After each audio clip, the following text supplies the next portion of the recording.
to Cinema Smackdown for Sunday, September 30th, I want to say. Is that the right date? September the something. Sometime in September. Thank you for the confirmation of when and where we are. All right, so... I barely know what time of day it is, so... I don't know what time of day it is. It's time for Cinema Smackdown. Oh, yeah. I've just been sitting in this booth for days. What time are we on? Oh, you know, it's chat about movies in a slightly snarky manner time. That's what time it is. Oh, What do you mean slightly? Time. Also, I think that's all the time for me. Today's topic, very topical, very important to things that are going on today. People won't stop talking about it. Bad movie titles. Titles ripped from the headlines. Titles that when you first hear them, you think, sorry, what now? And why haven't you fired your marketing people? Yeah. We're going to cover films that you've never heard of, as well as films that are well established in pop culture as being perfectly good properties everyone loves now, but maybe on a first glance you might have thought to yourself, wait, what now?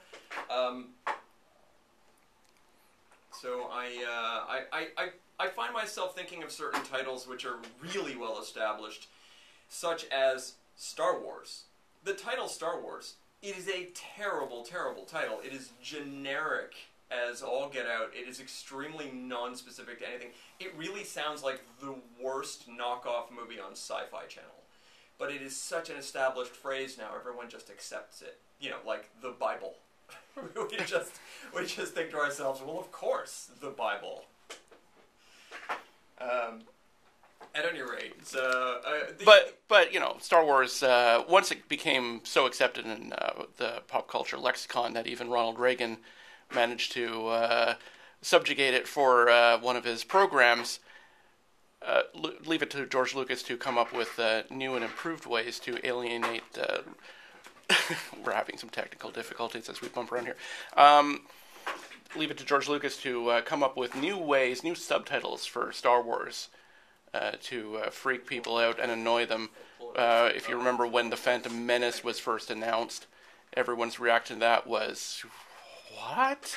And it didn't improve any once Attack of the Clones was announced either. No, unfortunately, I do remember the first title being a Phantom Menace. We were all staring at each other, wondering what that was, and Lucas came out and said, "It's like an old Flash Gordon serial," to which everyone said, "What? Who? Why? How is this a good idea?"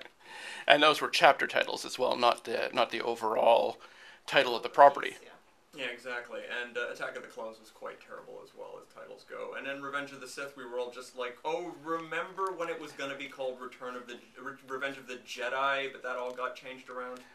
Yeah, well, it did leave non-super fans going, wait, what's a Sith? The genesis for today's episode was one movie which has a particularly terrible title that Shane and I have a lot of affection for. I don't know if you've seen it, Tess. I imagine you probably have. It's a little film from the late 80s, early 90s called Killer Clowns from Outer Space. Are you kidding me? Well, there you go. Of course I've seen it. This is the first film we showed at the film club that I started in my high school.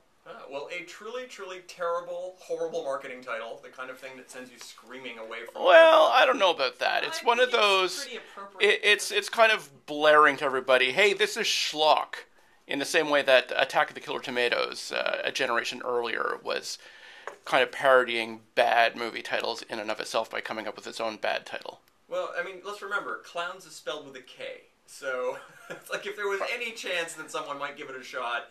Just on the basis of the concept, they're like, well, you know, it was a long time ago. Computer spell checkers weren't as polished as they are now. Unlike today, where every single person writing on blogs and Twitter is never making spelling errors. Thank God we've licked that problem. I doing research for this episode, I came across a few typo doozies on the Hollywood Reporter. So, you know, it doesn't matter how upper tier the online magazine is. They still blow up their spelling. It is pretty amazing. I wish there was a filter I could use on my computer that would correct other people's spelling errors.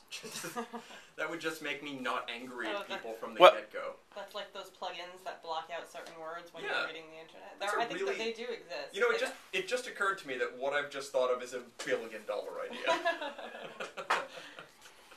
You could also market it towards people whose spelling is terrible to fix the words back the way they think they should be. I am very angry with your philosophy, YOU''RE.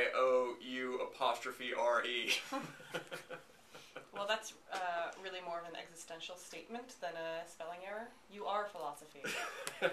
My favorite is whenever someone responds to something and says, "You're stupid," and spells it YOUR. That's the greatest.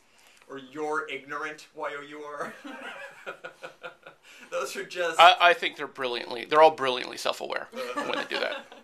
One would hope. All right, back to... Well, this should segue into titles that are misspelled on purpose. Well, if I had them in a sort of order... let's hear one. Terminator Genesis. Oh, jeez. Genesis. It's not even misspelled in a way that means... usually it's like for coolness factor or for jokiness or whatever. It's like, why... Yeah, it's usually trying to be cool and failing. Why did you misspell Genesis? It was because in that movie, if I remember correctly, because I've banished most of it from my mind, it's a video game name. It's some kind of...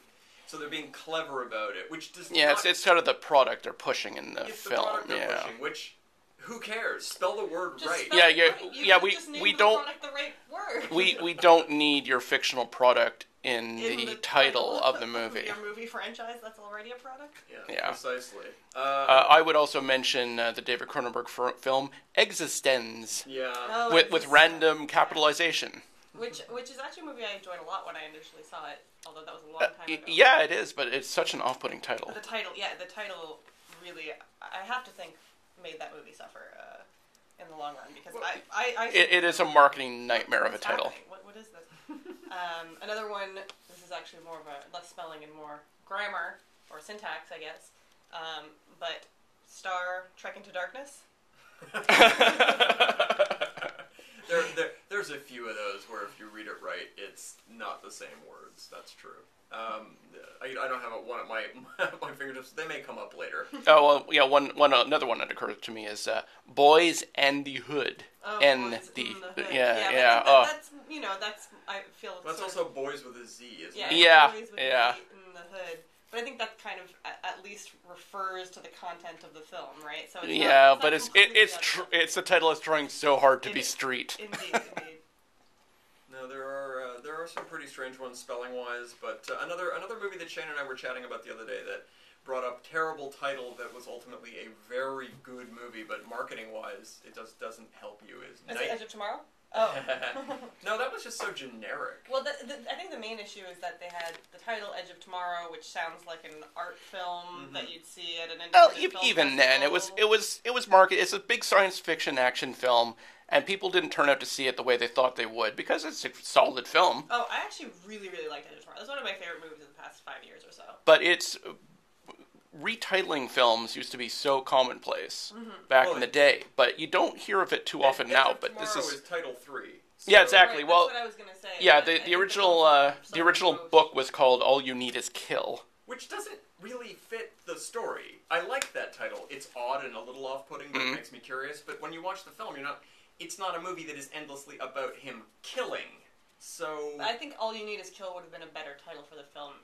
Anyway, yes, even though it doesn't really make sense in the context of the film, but at least you get the idea that it's going to be some kind of action-ish movie, and it's a little bit more, maybe a little bit askew from a regular action movie, which is what it is, really. So that kind of makes sense for the film. And then they changed the film's title. Yeah, I think we can all agree that the original titles were better than Live, Die, Repeat. Live, Die, Repeat, which is what they finally... also has a strange curiosity factor. But that was I don't know. I hate Live, Die, Repeat. But that was I don't know. It sounds almost like laundry instructions. The thing about Live, Die, Repeat is it was the tagline. The tagline for the Edge of Tomorrow movie, and then it sort of segued in some ways into being a title. Yeah, on somehow some it went platforms. from being... It was released in theaters as Edge of Tomorrow with the tagline Live, Die, Repeat, and then when it was released out of theaters for streaming and DVD and everything, it was suddenly called Live, Die, Repeat, and it's like... I feel like whoever was in charge of this whole thing really shot this movie in the face in terms of you just lose all your name recognition for whatever goodwill the movie built up as Edge of Tomorrow, which it did build up a lot of goodwill because it was a good film. then you're like, nope, that's not what it's called anymore. Now we're gonna market a whole new film called Live, Die, Repeat. Well, when they bring out Edge of Tomorrow 2 in a year or two, as they plan, apparently another needless sequel. That's a movie that definitely needed a sequel. A film that is so finished. Well, speaking of time travel movies, can we go back in time to last week to add that to the roster of bad sequels? Exactly. On the same note, I have no idea what they're going to call it because it is already a marketing nightmare not to reference the other titles. But maybe they'll just call it Edge of Tomorrow 2, Live, Die, and Repeat Again. A very similar movie with a another Live, Die, Repeat. Live, Die, Repeat. How about Live, Die, Repeat? Here we go again. Another film that had kind of an odd title, not too bad in this case, marketing-wise, but is having a really strange sequel title, is Happy Death Day, which they announced a title for the sequel to this week. It's called Happy Death Day 2 U. Number 2, letter U. I hope that the third movie is also called Happy Death Day 2 U. Happy Death Day to You too? No, it should be Happy Birthday to You. Happy Death Day to You, Happy Death Day to You, that's the third one, and then Happy Death Day, dear, whatever her name is, Tree. I actually really enjoyed Happy Death Day. I mean, it's not a great film, but it was really I'm going fun. to fight you. That is a great, great film. I know, it was a fun movie that I had fun watching. It's not, great, but it's fun. And I'm excited to see what kind of absolute trash they pull out for Happy Death Day to You. I mean, if it's just the exact same gag, I'm not interested. But if instead of reliving Groundhog Day as a horror film, they do another trope as a horror film to her, or some other element, I'm a little at a loss. Like Alien as a comedy, maybe? Something else. Another... Maybe the thing where you stand in front of a mirror and say a name too many times. Maybe something where there's a guy with a hook coming at you. If you're doing structure, how about Irreversible as a fun horror film? There we go. Like Rashomon as a horror movie. That's been done like 1,000 times, but sure. But never on a college campus. The good news is this show is about bad movie titles. We haven't gotten anywhere near them, so... Let's segue back to that. Here's one from the 70s I'm quite fond of. It's called The Cars That Ate Paris. Early Peter Weir film, yeah. Yeah, delightful movie from a guy who would go on to direct Dead Poets Society. Yeah, it should be mentioned that Commander. The Paris refers to a small town in... Is it Australia or New Zealand? It must be Australia, because I believe he's Australian, but this is just going on guesswork here. Another one, well, I've got a bunch in a row that are real established movies. That's I guess the vein I'm about to hit. Here's a title that was bound to make everybody happy marketing-wise, was sure to be a blockbuster film, win every Academy Award. The Shawshank Redemption. Here's the problem. People understand exactly one word in that title. The. Because Shawshank leaves everybody scratching their heads, and Redemption leaves 98% of the population also scratching their heads. It's like the time they tried to name a James Bond movie License Revoked and realized no one in America knew what the word revoked meant. So they had to change it to the much catchier License to Kill. and then they had to argue about how to spell license for which market. Exactly. That is the most fun you could ever have. But as it was explained to me by a producer once, it is vitally important that the audience understand every word of your title, which is why almost back-to-back we had 2 Tim Robin films, The Shawshank Redemption being one, and also The Hudsucker Proxy, to which he responded, "What's a Hudsucker? What's a proxy?" It was like Tim Robbins entering his pretentious phase of masterpiece films. Yes. On that note, of pretentious and masterpiece, I think we're going to do a quick commercial. Oh, break. dear. Which one do I press for the radio? Yep, just I just go. Okay. She'll go 300 hectares on a single tank of kerosene. What country is this car from? It no longer exists, but take That doesn't sound like copyright infringement at all. Zagreb Ebnem Zlotik Dier. Put it in H! Set your gear shift to H. Highway It's been a while. I wonder if Dunn still does commercials with the Incredibles music. Because I'm sure they didn't license that.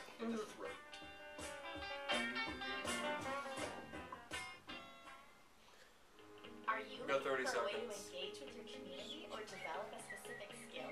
Volunteering allows you to support a cause you care about and gain valuable experience for your future. Don't miss the Concordia Volunteer Fair on Thursday, October 4th from 10 a.m. to 3 p.m. in the EV Atrium. There will be over 50 different organizations present and 100 ways of getting involved. Where's the stop button on Do you this? want to have a God discussion damn it. about Pull it movies? up a little bit. Yes. There you go. Thanks. Might want to put us back on the air though, because we got Yeah. dead air now. And we're back with just a touch of dead air. I'm doing great. Really good job. Michael's on the board today, so you can call in with your complaints to michael at gmail.com. I have to refute that by saying the station is currently on fire. So I am doing great. I mean, if I've got a fire extinguisher in one hand and a microphone in another, I don't think I'm doing too badly. Yeah, keep eating back those flames. Here's another title I'm a big fan of that was a placeholder title for over a year, and finally they just released the movie with that title anyway, despite it meaning nothing. Cloverfield. A meaningless, terrible title, literally referring to a building on the movie lot where they shot the film. It's a street or a movie building. And yet I will always know that monster as Cloverfield. Yeah, well, it doesn't work The, so the, well the with sweetest monster name of all time. It doesn't work with that and when you go into sequel after sequel, though, does it? What's the Cloverfield paradox mean to you? Did it mean anything to anybody? No, unfortunately, not a very good movie. Shane, why don't you give us a... What's a Cloverfield? What's a paradox? Yeah, let's be clear. Revoked, paradox... We know what these words mean. They're just not marketable. Well, we know what they mean, Yeah, I mean... but I would hazard to think that Well, many people don't. okay, here's a title where we know essentially what every word in the title is, even if you're a child, because it's geared towards children. But tell me if this sounds appealing to you at all. The Adventures of Shark Boy and Lava Girl. Oh, dear God. The part of the horrible Robert Rodriguez period where he was making films almost exclusively for children. You mean like now? Is he still doing this? Because Well, his new movie those films made me stop caring. Is Battle Angel Alita Battle Angel? Yeah, but that's anime, so... They keep moving back. It's been moved back again. Well, they have to make her eyes bigger in post-production.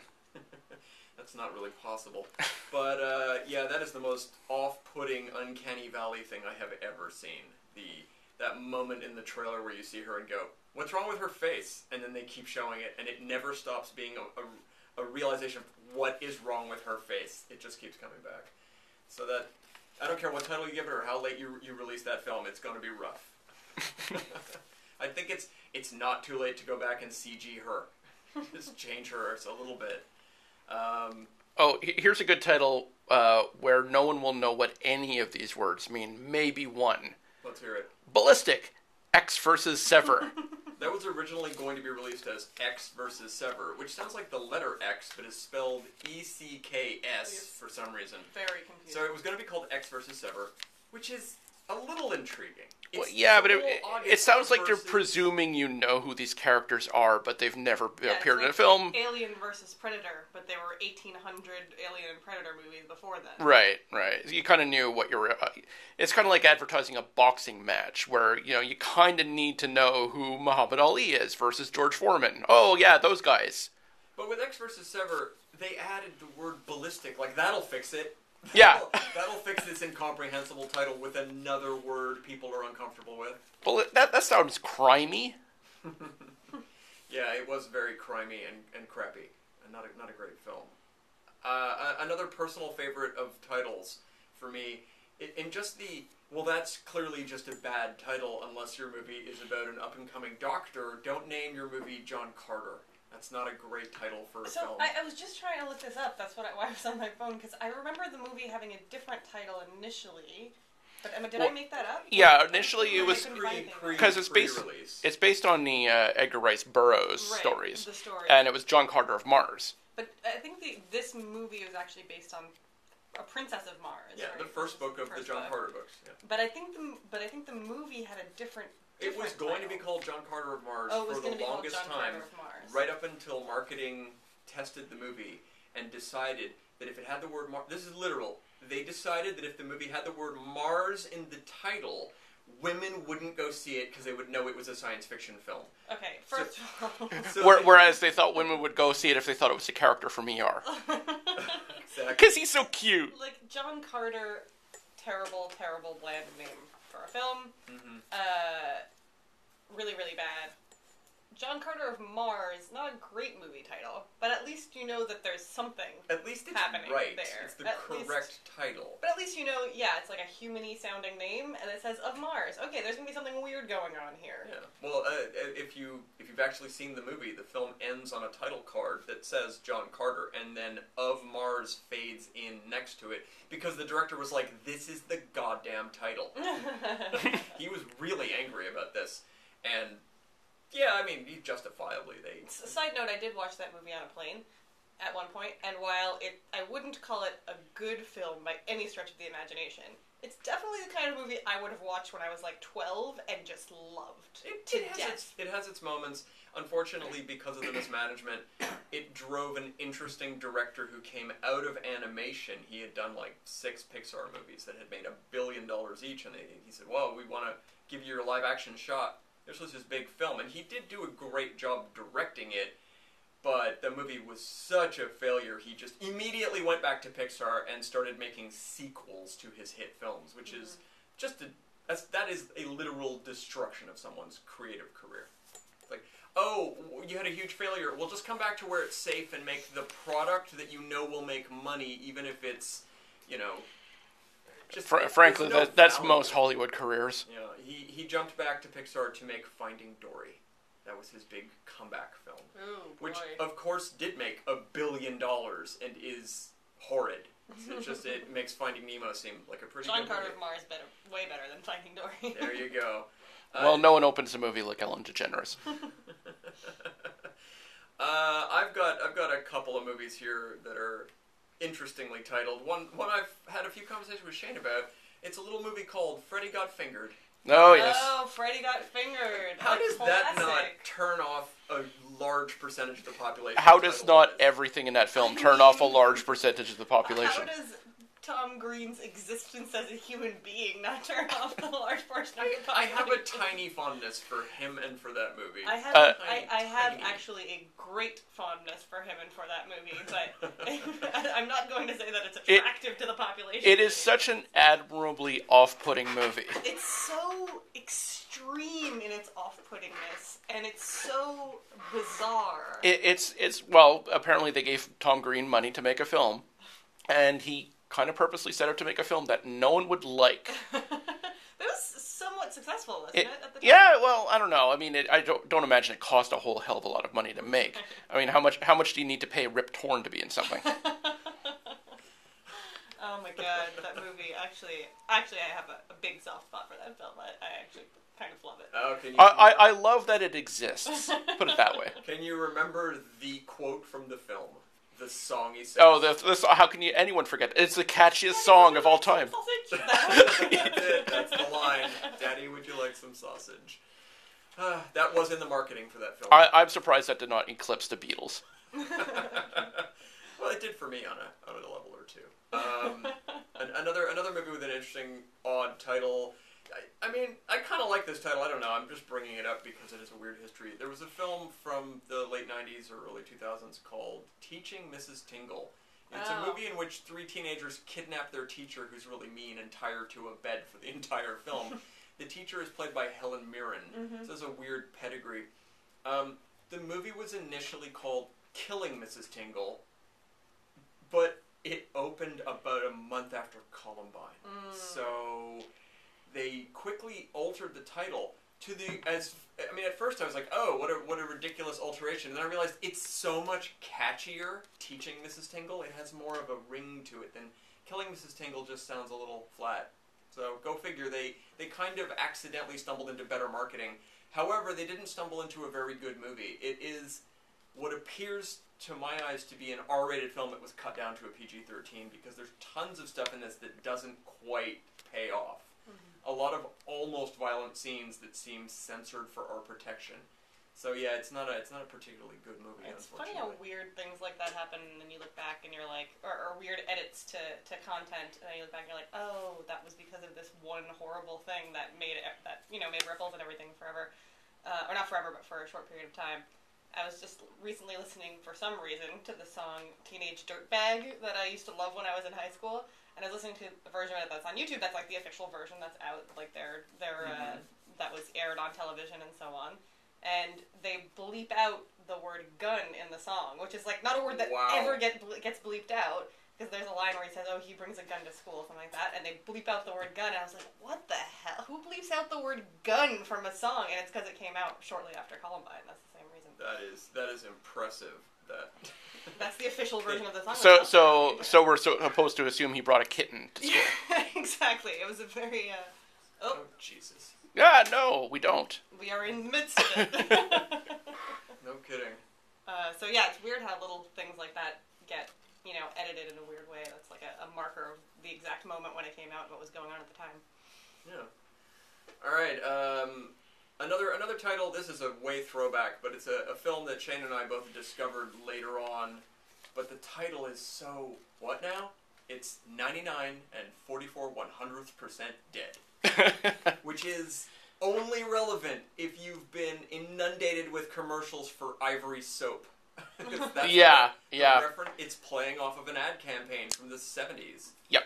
So after that dies off, the movie title makes no sense whatsoever. It makes no sense at all, and as we've both discussed, we used to see this in the video shop It had a very back in the prominent 80s. video box. Yeah, it had a problem of a guy holding a gun, and the guy is Richard Harris. But the way his hair is, we always thought, oh, it's Woody Allen. It looked like Woody Allen, and to be honest, the title sounds like it's a comedy. Yeah, so it looked like another Woody Allen parody film, like What's Up, Tiger Lily?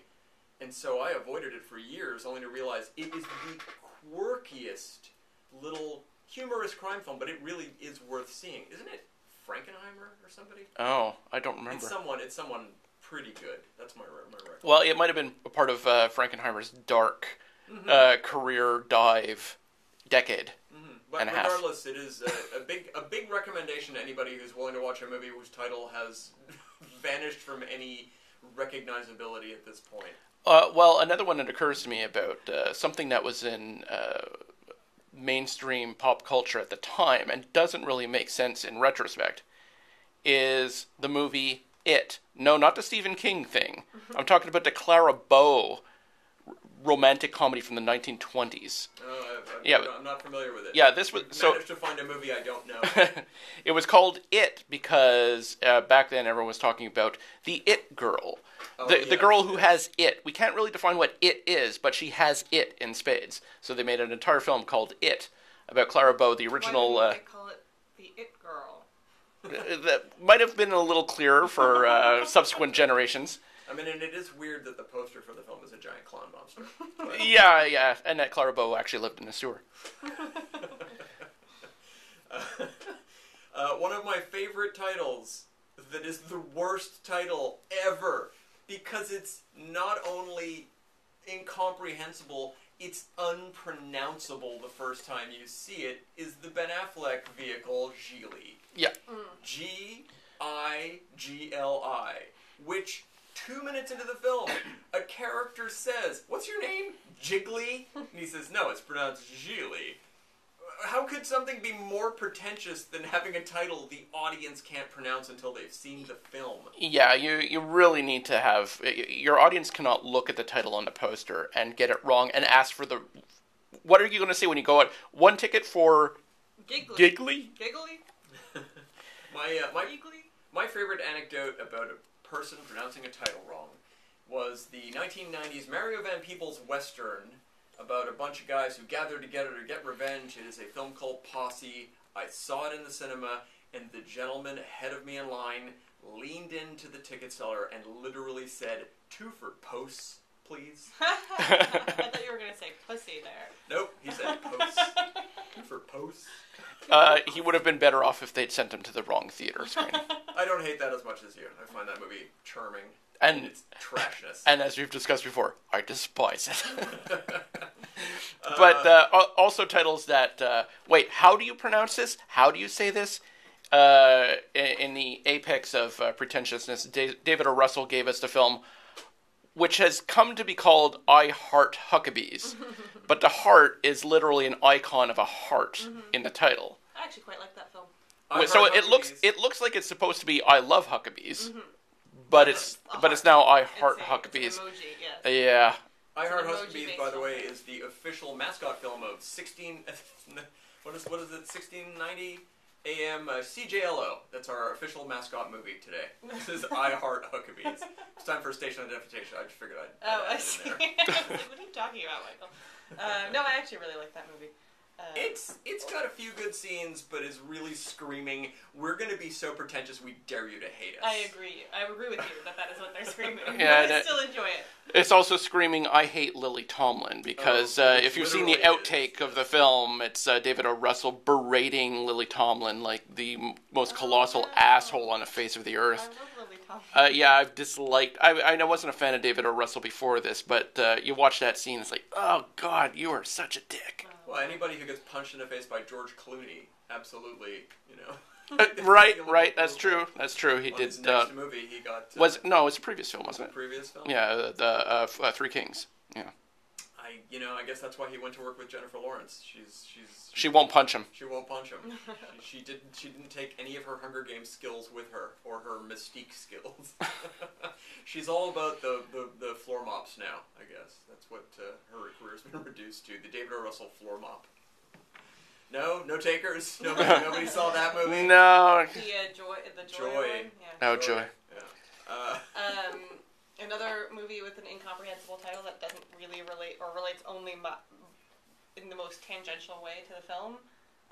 To Wong Fu, thanks for everything, Julie Newmar. Yeah, A that one long is hard sentence to read. for the title of Yeah, the film. it's one of those titles that I put in the category of titles that try to tell the story of the movie within its title. But it just goes doesn't on a at little all. too long. Yeah. To As- Wong Fu. And so the movie is a movie about three drag queens, played by Patrick Swayze, Wesley Snipes, and John Leguizamo. John Leguizamo. You're forgetting the A-list member of the cast, Leguizamo. Well, he is the prettiest girl of the bunch. He's the one with the best career right now of the three. Yeah, well, yeah, because he didn't get busted for tax evasion or suffer a slight case of death. So. Correct. Anyway, they go on this road trip to try to get to this drag show, and they get waylaid along the way, and it's kind of cheeseball comedy, overly sentimental stuff. But they happen to take a photo of Julie Newmar off the wall of this restaurant that they like, and take it with them, and on that photo is inscribed that note, to Wong Fu, thanks for everything, Julie Newmar. That's really the only relationship the title has to the film. Yeah, it's not like it's a Julie Newmar love fest. Right, it's not like one of them is a drag queen who is doing a Julie Newmar impression or anything. No, it's pretty There's no incomprehensible. real reason for it. It's a pretty incomprehensible title, and my recollection is not a great rip-off of Priscilla, Queen of the Desert, It is either.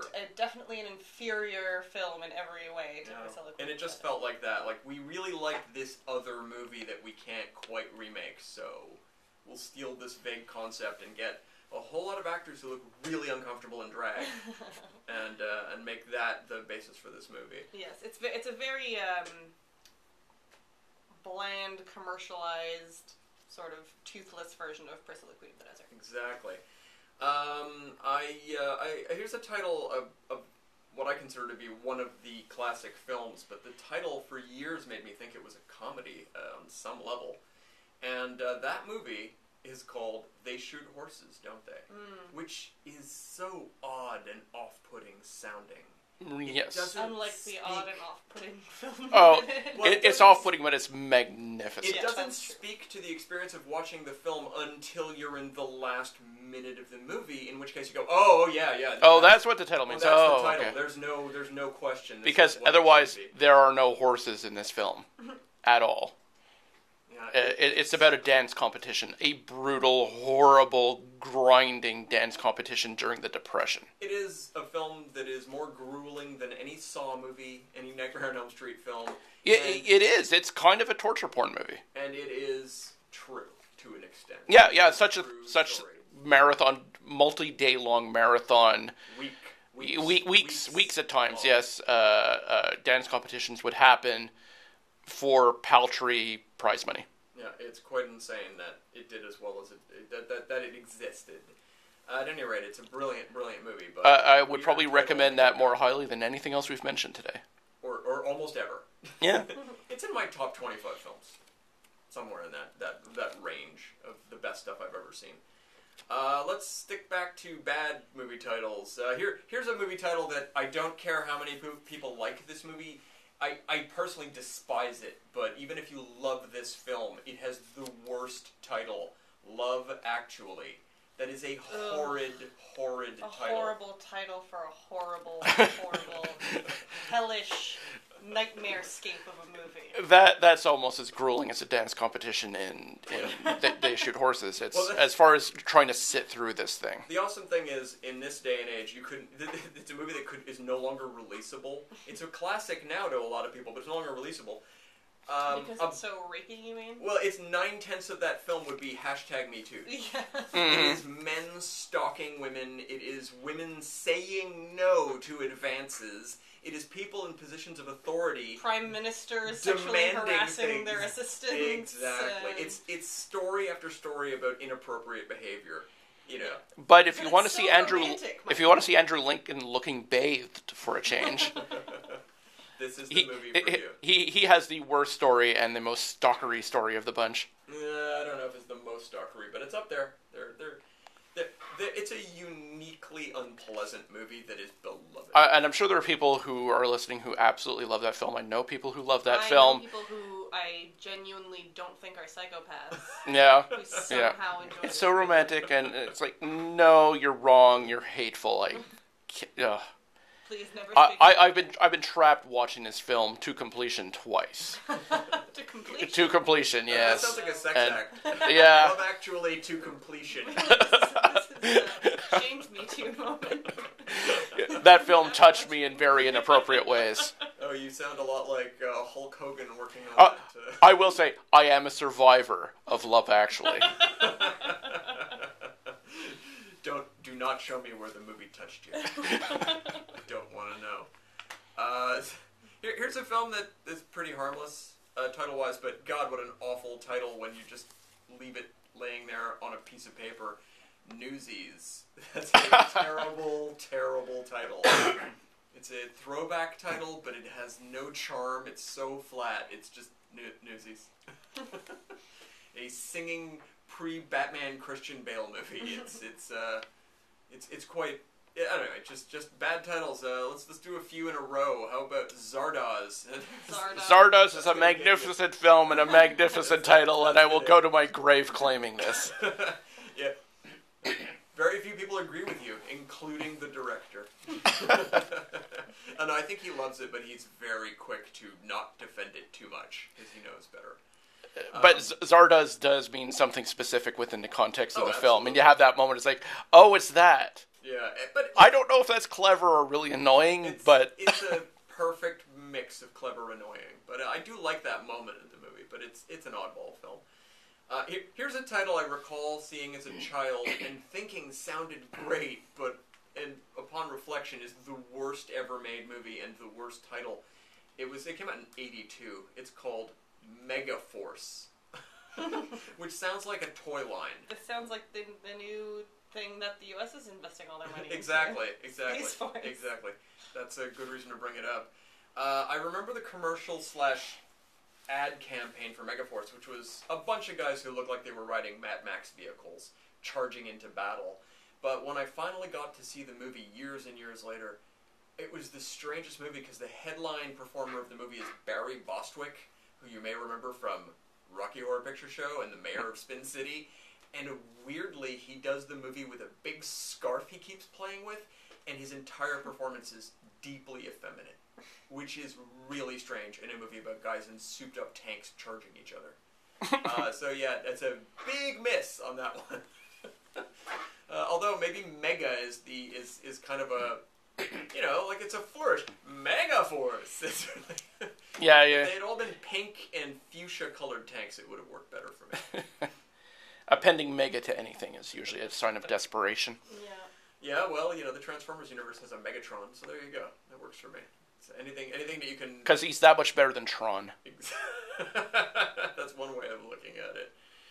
Let's go with more crazy titles. Here's one that is so bad I've literally never seen the movie. It just irritates me. The Last Mimsy, which I think is based on a novel, a children's novel. But that's... Yeah, I remember seeing that title and thinking, no thanks. It's atrocious. It just sounds like... This is my take on it. What's a mimsy? Why is it the last one? And how quickly how quickly can we kill this mimsy so it is really the last one? Yeah, it just with sight unseen, I figure it's a film about two annoying children who find a little fairy creature and help it do a magical journey. Which I sounds think awful. it's clearly an ungrammatical title because everybody knows that mimsy is actually an adjective. All mimsy were the Borogroves. That's in the Jabberwocky. Nope, too much. Sorry, guys. Too Jabberwocky for me. I don't go that deep in the poem.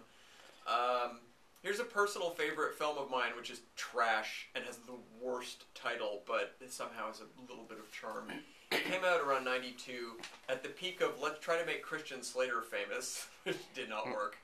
But he was in an action comedy cop film called Cuffs. Now that's Cuffs with a K. Kuffs, meaning handcuffs. We're referencing handcuffs. But his character's name is George Cuffs. Horrible. But I mean, I love the ad campaign. The poster is literally just a giant picture of Christian Slater's face smirking at you. How could this lose? How could it go wrong?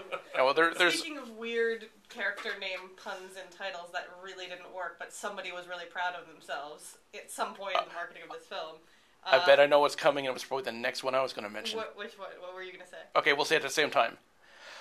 Lucky number 11! Oh Yeah, take a word we all know and add a letter to it and make it not a word. unpronounceable. And at that moment, you have a title that will kind of annoy everyone. Yes, yeah. Lucky number, and I actually kind of enjoyed that movie when it came out. But you were wrong to do that. That might be true. Sometimes when I haven't seen movies for like 10 years or something, I'm like, I remember liking it, but maybe it was terrible. It's passable. It's one of those films that, and I'm going on a very vague recollection, is kind of meh for a really long time, and then there's a big twist. Someone knew something all along, and it just brings the movie down. You're like, oh, really? This was a twist film? It's one of those. I don't know. I remember liking it at the time. I would have to rewatch to really aggressively defend that position, so I'll let you have this one for now. But, round 2 TBD. Another in the long line of worst titles I have ever heard or even thought about. Octopussy.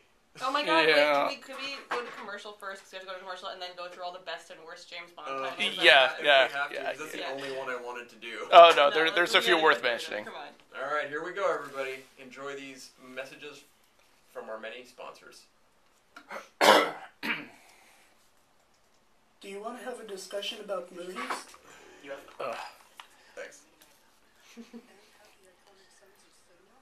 We have to advertise a rival discussion of movies show. Well, I was going to put on other stuff, but all of the promos are longer, or they are things that aired earlier today. And I'm like, I don't want to You promo. chose our promos? Yeah, I did choose our bastard. promos. The other ones are like punk music and heavy metal, and I was like, plus they're 45 seconds instead of 29, so I was like, meh.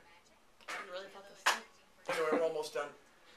It's 17 seconds. Okay, so we're the show that's not worth advertising on. We don't have a promo. Yeah, we should probably make a promo. When we make a promo, it'll be on other people's shows.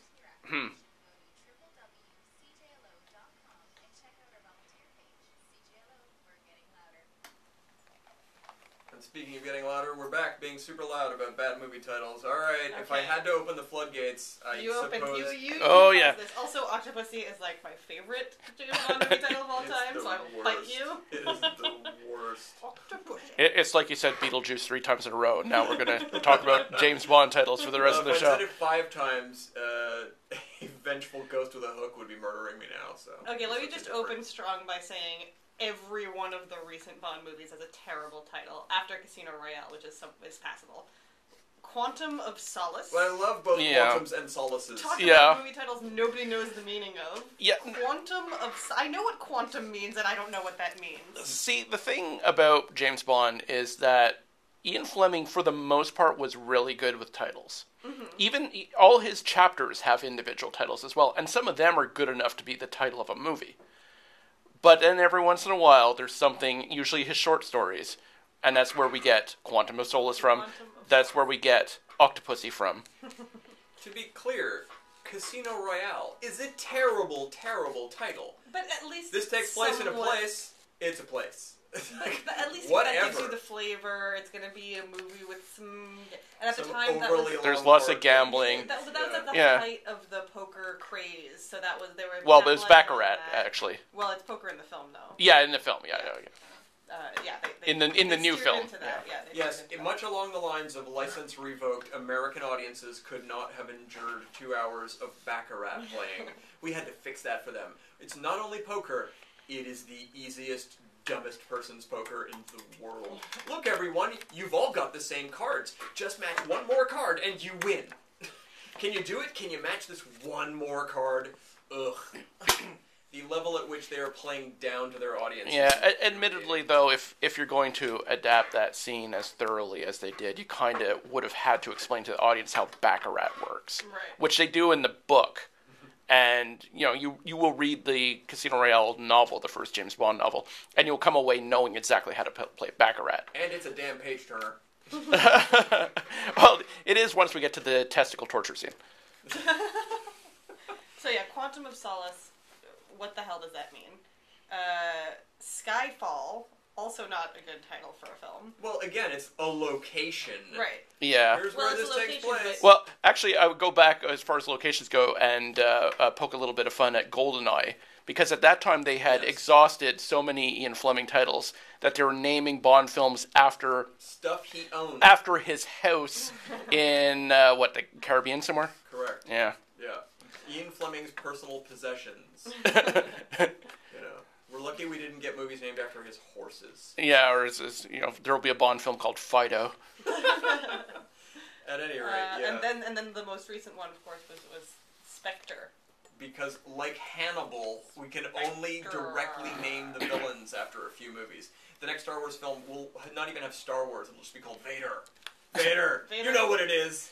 You know what Spectre is. Well, it could have been worse. It could have called a Bond film after the other organization that was in the old, mentioned in the Bond films and certainly figured heavily in the novels, which was Smersh. I like The new Bond film, Smersh. I like the villains, and I think it's Man from U.N.C.L.E. The villain is called Thrush. Isn't that the name of the villains? Thrush. Get you a cream for that. Dry it right out. I feel the same way about Spectre. It just sounds like something off-putting you find. Oh, well, speaking of a long-running series with many, many, many titles in it, Leonard Part 6. Yeah, I mean, I like the first 4 Leonards. Yeah. The 5th Leonard lost a lot of steam, but the 6th Leonard is really the movie. I mean, it's so good that it's hard to find the first 5 anymore. Yeah, you're kind of thinking, what does the series really needs? More ostrich riding. Yeah, it's a bad title. Sadly, the prospects for Leonard Part 7, 8, and 9 have been thwarted, at least for the next I don't 5 know. I 5 to 10 years. I'm waiting for the Leonard box set to come out. I think handycam footage in a prison could give them something to do for the next 4 to 10. I think some Leonard sequels. It could be a fun prison program. You could do a Leonard Goes to Prison series like Oz. It could be where Leonard ended up. Much like how Sean Connery sort of does a character he does a version of James Bond in The Rock 30 years later. It could be like that. I like this idea. And it'll end with Bill Cosby escaping prison riding an ostrich. I really don't have any problem with that. Sounds appropriate to his arc, his character arc. This is a story, right? All of everything I've heard about Bill Cosby is fiction, isn't it? It has to be.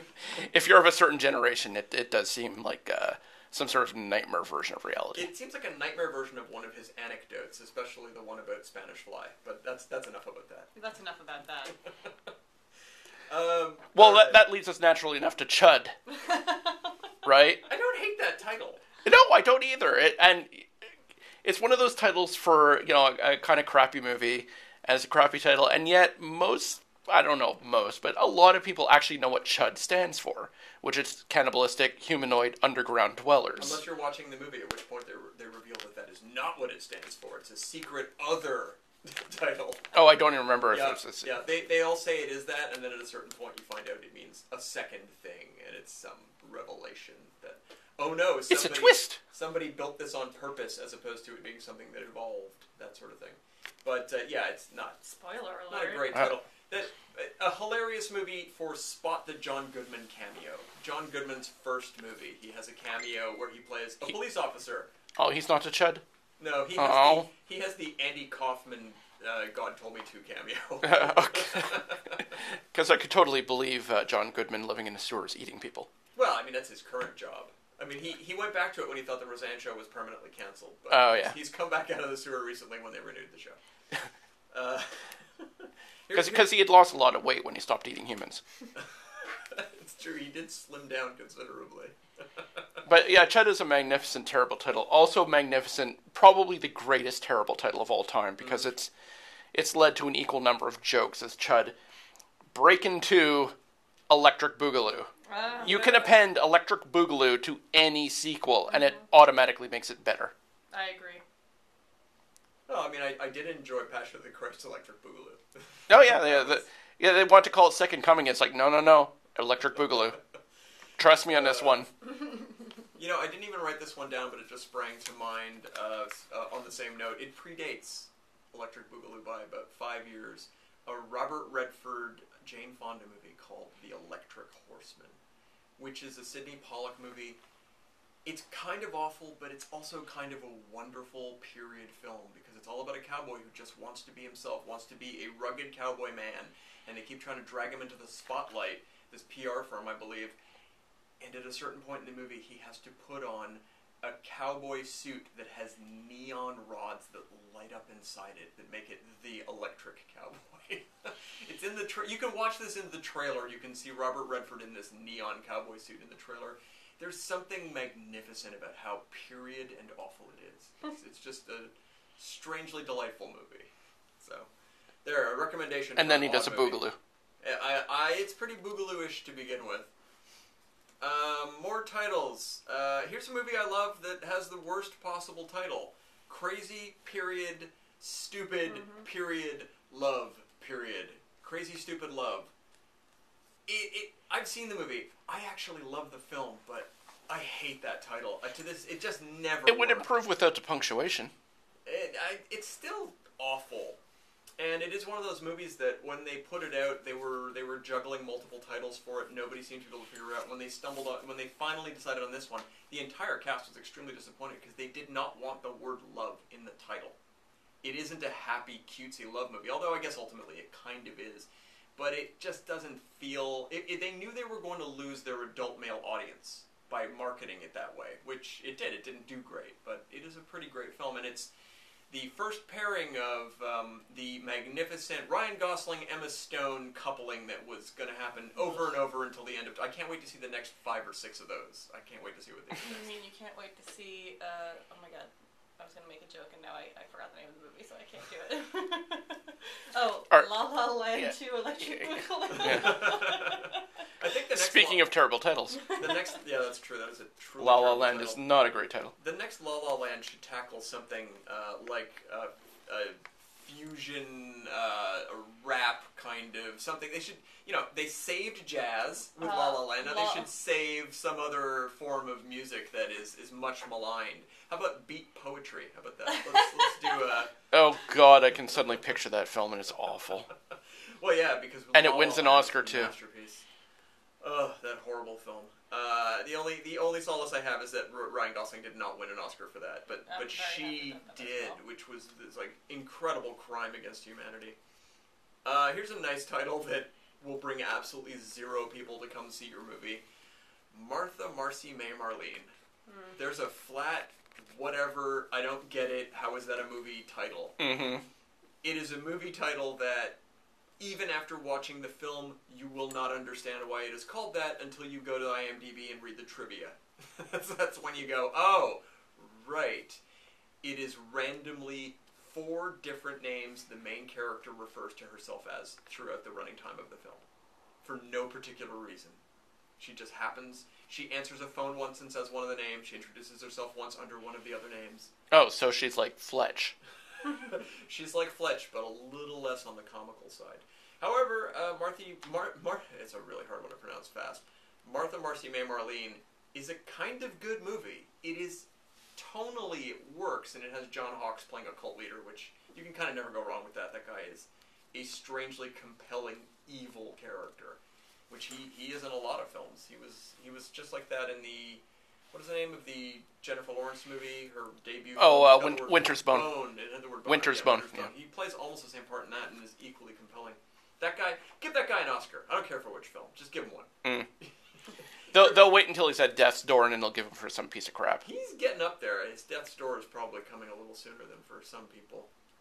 At any rate, funny titles. Movies with titles that aren't really appropriate for the film, they're not necessarily that bad, but then you watch the movie and you're like, why was the title that? The Hobbit, The Battle of the 5 Armies? Who are the 5 armies? What are you talking about? There are not 5 armies in this movie. Hey, remember when that was just one chapter from the book? Well, guess what? Here's a whole 3-hour movie. You're referencing that as a bad title when you're sitting right next to a movie called Smaug. Smaug. That at least that's the name of the character. The Desolation of Smaug. Really, it makes sense. I can't pronounce it. You can't pronounce it. Also, when I was growing up, I just said Smaug like a normal human being. I doubt Benedict Cumberbatch can pronounce it, so... Oh, he can pronounce Smaug. Another one that I always think of in that way, although it's not as egregious, is the Avengers Age of Ultron film. Age of Ultron? It's like 2 days. The 2 days of Ultron. It's also an incomprehensible word for the non-Marvel Comics fan, but I grew up with Ultron, so I was fine with it. It sounds like a challenge, like, I don't know, 35? I'd go with Age of Ultron. Is he under 40 or over 40? I don't know. He could be, he's got one of those young faces. Yeah. I'd go with Age of Ultron actually refers to his plan. His plan is to take everybody out and make it an Age of Ultron. It just doesn't end up working, you know. But it's not an Age of Ultron. It's a 1.5 days of Ultron. But you're looking at it as a measure of time, and I'm looking at it as a potential event. Well, hey, Infinity War is not a great title either. It's like, does it not end? Yeah, of war. Yeah. It's true that Infinity War doesn't really work out. You know, it should be called Adventures Finite Wartime. They're long films, and we're getting 2 of them, but there does seem to be an end. There will at some point be an end, yeah. So, and with that being said... I just want to give a shout out to the completely ridiculous way that the Fast and the Furious movies are named. Okay? Oh God, yeah. Because it starts with the Fast and the Furious. Second movie, Too Fast, Too Furious. Okay, with the numbers 2, yeah. Okay, terrible, and makes it seem like maybe we're going to have to come back and finish these next week because we've officially run out of time. The Fast and Furious Tokyo Drift is the third. Then the fourth, Fast and Furious. That's not confusing at all. Then Fast 5, then Fast and Furious 6, then Furious 7, and then F8 of the Furious. Fate. Terrible. Anyway. And yet it's successful. And yet it's hard to argue with that kind of money. Argue with the money, yeah. Oh dear. Yeah, well, on that note of artistic perfection, we let you go for another week. Thanks for listening to Cinema Smackdown here on CJLO. You guys have a good one. Bye now.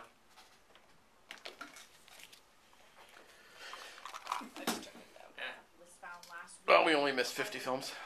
Oh, yeah, I know. I had so many more. But I didn't want to do Bond movies. It's one of those subjects I'm